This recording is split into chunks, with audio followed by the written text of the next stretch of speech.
Hi there, everybody.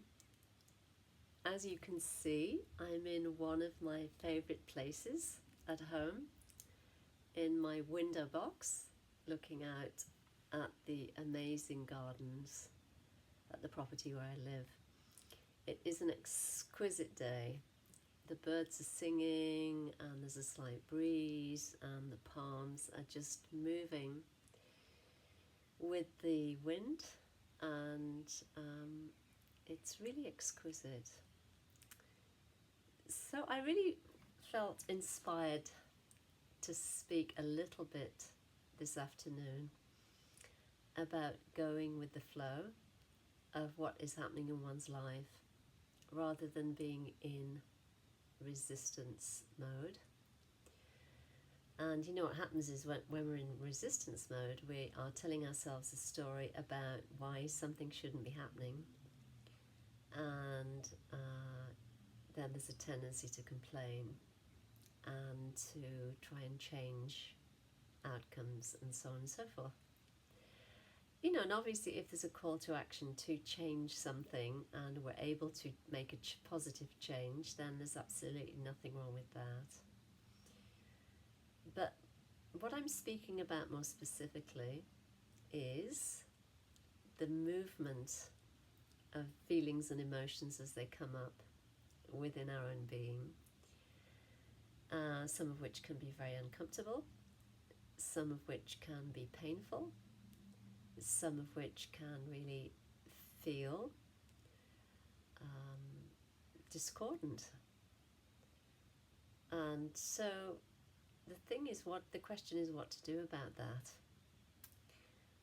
One of the things that often happens is we can tell ourselves a story about how we shouldn't be feeling anger, for example, especially when we believe we are a spiritual person and we've been doing spiritual practices and all of those things, so we really shouldn't be feeling anger or irritation or depression or whatever is coming up. And of course that is absolute nonsense. It's complete BS, because any enlightened master or great being, any saint or teacher, also has this continuous flow of feelings and emotions that keep coming up. That is what they do. It's the same with thoughts. Thoughts continuously arise and subside. And the difference between an enlightened being and, let's say, sort of an ordinary person or one who isn't awakened to the self is that an enlightened being does not identify him or herself with the flow of emotions and feelings and thoughts that arise. He or she knows that he or she is the Supreme Self, or absolute awareness itself.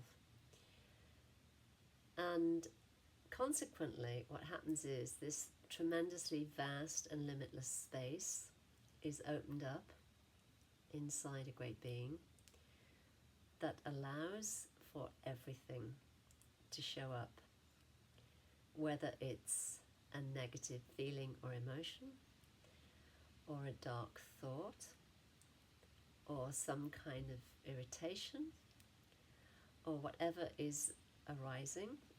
The space for that to be there, and it is met and it is recognized, but there's no attachment to the feeling part of it, or the kind of identification with it.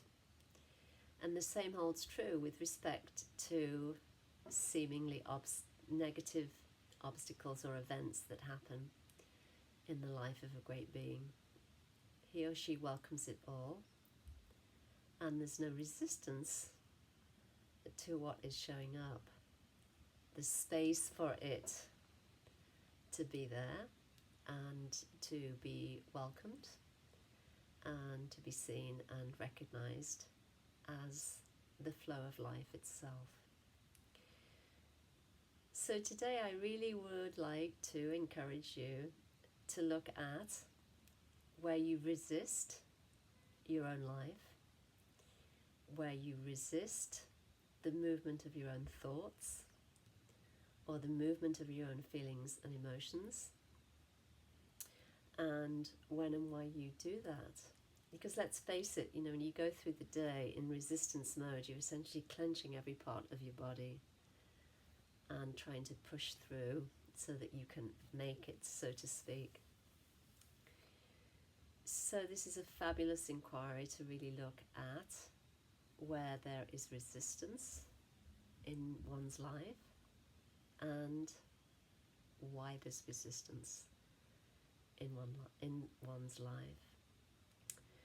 So I'll leave that with you so that you can contemplate and shine light on that and see where it leads you.